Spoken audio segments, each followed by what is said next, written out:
Predstava Naši dani, koju je preko 1400 puta odigrao izvrsni Radoslav Milenković, u nedjelju je pogledala i tuzlanska pozorišna publika na 12. TKT festu. A pamet nije bilo. I na sve strane govorilo se o štednji, o blagostanju zemlje, a rasipalo se na svakom koraku. A svaki zelenaš, svaki nitko, hulja, gad, mogo je sebi za nekoliko groša kupiti titulu veliki narodni rodoljub. 80. sam diplomirao glumu i 84. sam je napravio u vojsci u Derventi. Služio sam vojsku i u nekom poluočajanju, osjećajući da, verujući da sve se bitno događa bez mene, a to u stvari nije istina, to čovjek samo tako zamišlja. Nikad se ništa bitno za nas ne dešava bez nas. I volim od uvek zaista Domanovića. Tekst za predstavu Naši dani napisao je Radoje Domanović. Adaptaciju, režiju i glumu potpisuje Radoslav Milenković. Idem tako iz nemogu, znoj me oblio, pršina mi pala po putnom modelu, žeđ me mori, umor me skolio, ma ne znam gde sam, jedva idem, jedva korak pružam. Kad? Ta potreba da se nasmejemo, da se narugamo, svom tom izopačenosti i tom zlu koje tad još ne jedan ceo vek, ali sad već više od jednog veka traje. I onda nakon toga, ovih 30 godina koliko predstava igra, svaka garnitura, što bi rekao Radovan III,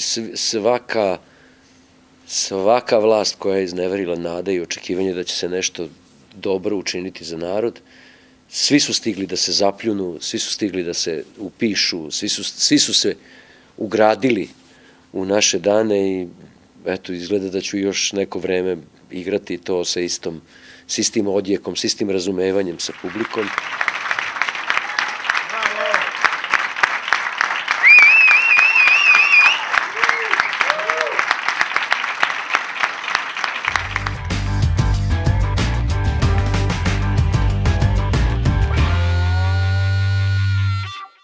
Bilo je odlično. Bila je odlična gluma, je vrhunska, stvarno nivo jedan onako, baš nešto što mi nemamo prilike da viđamo ovdje svakodnevno i jedan fantastičan prikaz našeg korumpiranog društva. Fantazija. Tekst je izvrstan, kao da je pisan u ovo vrijeme.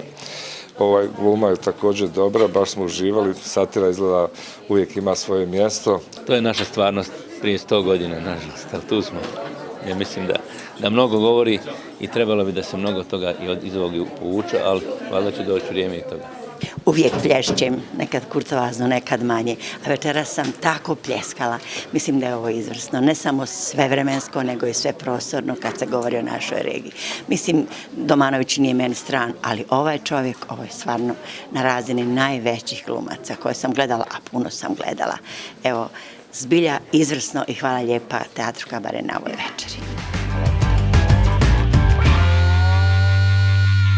U ovom tekstu Naši dani, odnosno u spletu tih tekstova koji su i disovi, dio i disovih pjesama, dio istradije Radoja Domanovića, zapravo u više od 100 godina njegovog trajanja ili vremena kada su oni nastajali, pokazuje se zaista jedna angažiranost svega onoga što mi danas imamo, ali pokazuje se u svojoj izopačenoj vrijednosti. Vidjeli smo dakle jednu monodramu i kada je u pitanju to glumačko izvođenje, zapravo ovo je bio jedan pravi glumački artizam, slobodno se može reći, Radoslava Milenkovića. On tu igra 30 i više karaktera, 30 i više likova.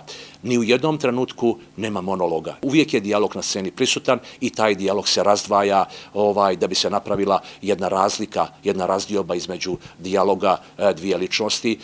Razdvaja se u jednom slučaju mimikom, drugom akcentom, u trećem govorom specifičnim, u četvrtom nekim pokretom. Tako da zaista jedna vanserijska gluma, jedan vanserijski glumački artizam su uobličili ono što nam je dao Domanović i što bi trebalo itekako da bude dobra poruka za današnje generacije. U ponedjeljak 31. marta bit će izvedena predstava Međuigra od 0 do 24 Zijaha Sokolovića.